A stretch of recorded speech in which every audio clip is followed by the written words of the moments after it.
Mike Granillo here, and we are down in the Blue Ridge locker room getting a chance to talk with Coach Belshe of the Blue Ridge Yellow Jackets. And, Coach, thanks for joining us. Of course, thank you. And we know, Coach, things haven't gotten off to a great start for you, 0-3. What are the positives, though, you take from those first 3 weeks? I'm positive. I mean, we're learning the offense. We're learning defense. Kids they're not quitting. They're playing hard through, even when we're down, they're still playing hard. They're giving a good effort. And so that's what I mean. When we're down like that, that's what I ask for is a great effort. And if we get a great effort, things are going to start going our way. Coach, last week, obviously a tough one, losing at home to Winslow, 25-6. Definitely had some opportunities. What do you think was the tipping point in that one? I think the big play, the big punt return, kind of took the wind out of our sails. I think they put the ball on the ground 7 times, and we only recovered 1. And so that I thought the turnover battle that I watched their film. They looked susceptible to turning the ball over, but we just didn't take advantage of that. And we had the ball on their 45 on our second possession and didn't get points out of it. So not taking advantage of their mistakes where they took advantage of ours, that was a big turn. Coach, it seemed like you guys were fairly committed to the run in the first half, and obviously you're down a little bit, so maybe you got to go to the air in the second half. Is that kind of your philosophy? Would you rather run it, rather pass it, or be balanced? I mean, in a perfect world, I'd throw it 70 times a game. I like to air the ball out. But no, we always look at see where the advantage for us is going to be. And so we felt like we had that we were going to be able to run the ball well. We lost a couple of linemen. And so they had a great middle linebacker. And so we thought, well, let's see what we can do through the air in the second half. And when we lost those 2 linemen, we didn't feel like we had a strong run game anymore. So we thought we could pass the ball. Yeah, Coach, we've been talking about Akeem Foster up here for years now, and he is a great player. Coach, even though you're 0-3, you still had some guys play very consistently and play very well for you. Who are some of those guys that you've kind of looked for some of that consistency? I always look to seniors for leadership, but the guy that's played the most consistent for us all year long, both offensively and defensively, has been Rosario Munoz. He's a great leader. The kids respect him. They look up to him for leadership, and he's really, in the last 2 weeks, really come forth as a leader for us.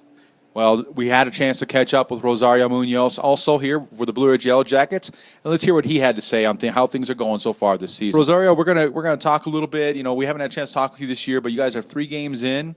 What's your impression been of the season? How's it gone for you? I mean, it's not what I expected, but it all comes to the end. We just gotta keep on working harder. And sometimes things don't turn out the way we want them to. Yeah, 3 losses in your first 3 games, tough ones, some tough teams, some good teams. What are you guys working on, Rosario, especially maybe on the offensive and defensive lines, to get better? I mean, what we really need to work on the most, besides we're off in our technique and a little bit here and there, we need to work more on teamwork, team effort. When something goes wrong, we need to work more together. Rosario, and you're a senior this year, correct? And what do you hope the end result is here for your senior year? Well, as every senior from every high school, well, especially for us, I wish to end with the championship, but if it doesn't come to us, then I'm just going to go out there with my boys and my brothers and know that we gave it all and we got as far as we can. All right. Thank you very much to Rosario. And, Coach, let's turn our attention to this week. You face Chin-Lee and perhaps a chance to get things going in the right direction. Yeah, Chin-Lee, they're a tough team. They played St. John's 27-7 last week. So it's they're having a good year. They're a bigger school. They have a really good quarterback, and they're very big up front. They're very physical. We have great team speed, and so I think we can take advantage of some of the things that they do defensively that is going to be in our favor. And I think we're going to come in and treat it just like any other game. When you're 0-3, you're looking for that first win, and so we worked really hard this week.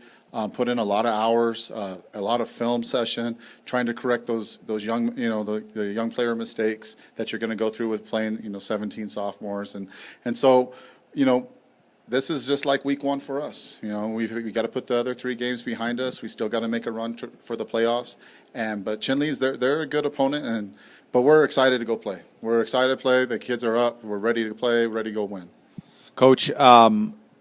Practice this week, you obviously talked about that they want to go play, they want to win. Have you been doing anything else different or noticed any change in the atmosphere at practice this week? we're missing a couple of guys this week, and so some of the younger players have had to. They've gotten. It's actually kind of worked for us because we're having to play those young players, and we've played them before. They've got more reps, and so there's been a good energy. We're still staying the course. We're going to play hard, but not a whole lot of difference in attitude. We're going out and we're going to play. We're prepared the same every week. Coach, on a kind of a different note, people around the games and seeing the players walking in and out before and after the games. We've noticed that some of the players have a stick, a piece of wood that says "Bring the wood." Talk a little bit about what that is. Okay, it's kind of a thing I stole from another coach. Any good coach steals from another coach, and so, but it's a coach that I know down in Texas, and he's from Montwood High School, and their theme every year is "Bring the wood," and I really liked it, I liked the intensity that he brought to the game and the mentality they gave the players, and so the Bring the Wood it's not just about the games. It's about practice. It's about the weight room. It's about the classroom, being out in the community. We're going to bring the wood, meaning that we're going to give a perfect effort in everything that we do.